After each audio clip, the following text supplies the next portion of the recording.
fan, welcome back to my channel. I really appreciate you stopping by. I want to share with you guys a really quick tutorial. It's very cute and quick, using products from both Dollar Tree and Walmart, I believe is the other place I got most of the stuff from.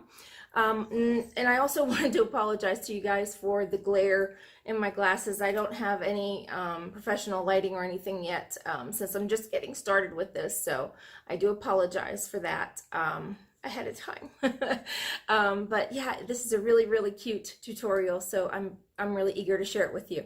All right, I will check back with you after we get everything started. All right, I'll see you in a minute.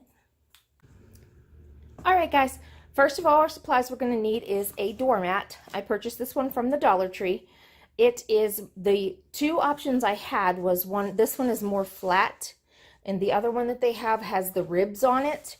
And I opted to go with the flat one because of the stencil that I created will give a more flat and precise drawing of what I want to put on this. I'm going to put a stencil on that has 3 little bunnies on top of it.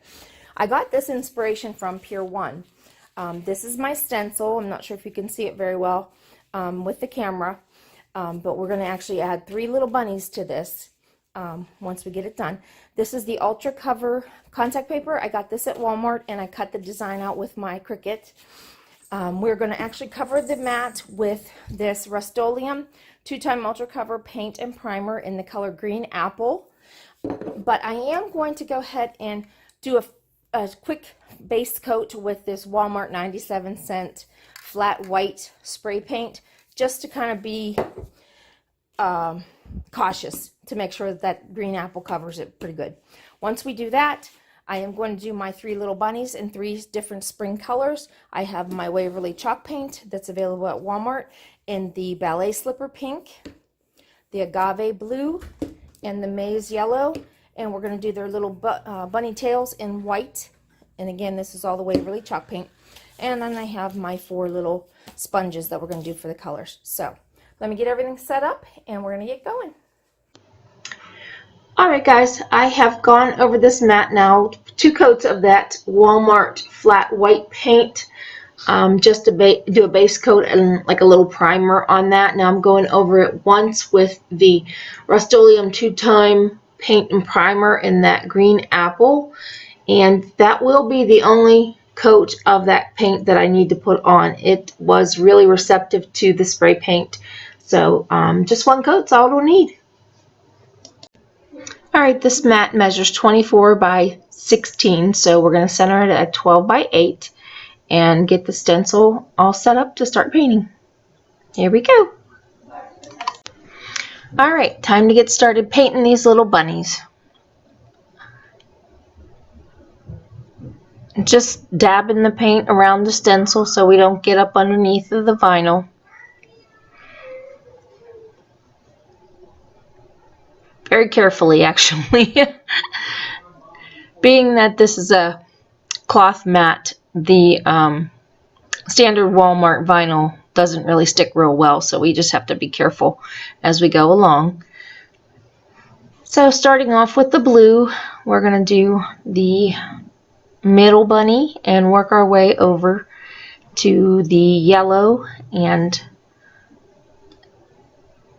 get them all filled in.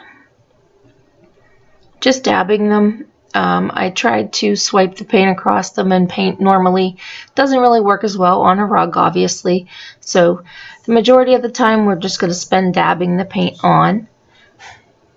I just absolutely love this little project, and my inspiration piece came from a rug I saw on Pier 1, and the price was astronomical. That's why I don't go and shop at those stores. I like to window shop and come home and decide what I can make.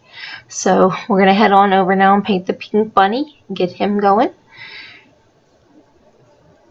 I just absolutely love this. I think this is the cutest little rug. I can't wait to have it outside for spring. A couple more days, St. Patrick's Day is over, I can start my Easter decorating. I don't pre-decorate for holidays. I may be a little bit odd. But yeah, we're going to finish up the pink one, and now we're going to head on to their little white tails.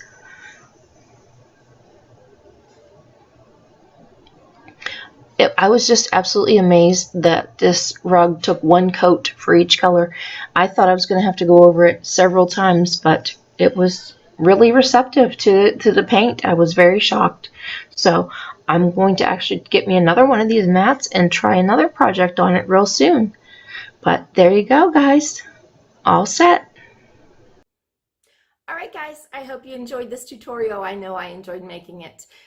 If you don't mind, go ahead and hit that subscribe button, and when the bell appears, hit that too, so YouTube could let you know when I upload new videos. And if you don't mind, also give me a big thumbs up. I would appreciate it so that I can help my channel grow.